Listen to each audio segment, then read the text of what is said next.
Can we please stop with the remakes of Murder on the Orient Express? I ask upon exiting Kenneth Branagh's fatally tepid new reading of the Agatha Christie classic. For my money, David Suchet already nailed the most satisfying Hercule Poirot we're ever likely to know.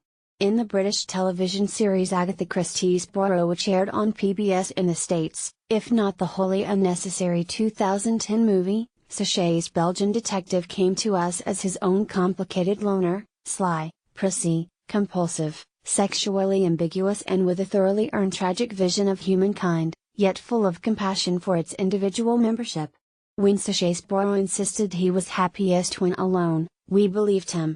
But coming from Branagh's Poirot, there is room for doubt, and not only because his lips can barely move beneath the mustache so humongous it curls around corners, possibly in an attempt at a getaway. That hairy party favor, with Branagh behind it, incessantly cracking wise and foolish, leads the action. We meet Poirot at the Western Wall in Jerusalem, a scenic locale that may or may not connect to later events.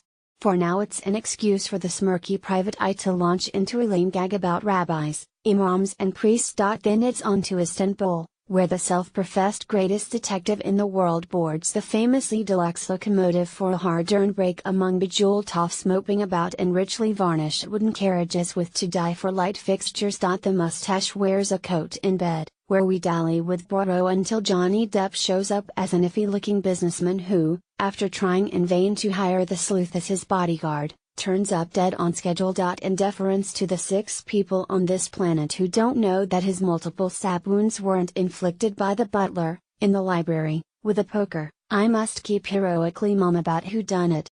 Truthfully, it's hard to work up a head of suspense about the killer because once the train screeches to a halt on a box girder bridge, it's all tedious talk by name actors looking shifty or inscrutable or insisting against all odds that they're the guilty party.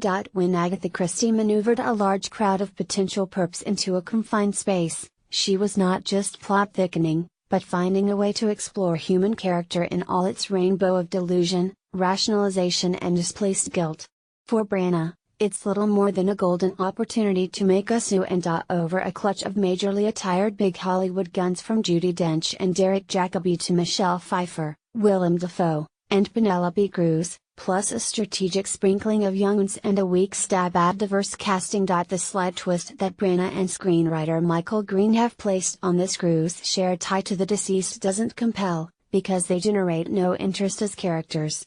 They're movie stars draped in tableaus, and we are left following them through the carriages in showy aerial shots and tracking shots, or gazing at the expensive furs and the splendid snow-covered mountains. After a stream of gags about how Poirot likes his oofs cooked, we transition to unearned poignancy as the movie lumbers home to a denouement, one that, in all fairness to the filmmakers, was never one of Christie's finest and that has going for it only a ham-fisted democratic impulse. Violence soar amid snow-covered mountains. Poirot stops his quipping and gazes mournfully into the middle distance for a bit. A very short bit. Poirot follows this brief lunge into gravitas with a cheery wink and a nod that having sorted this lot out, he is off to try his luck on the Nile. Nudge nudge.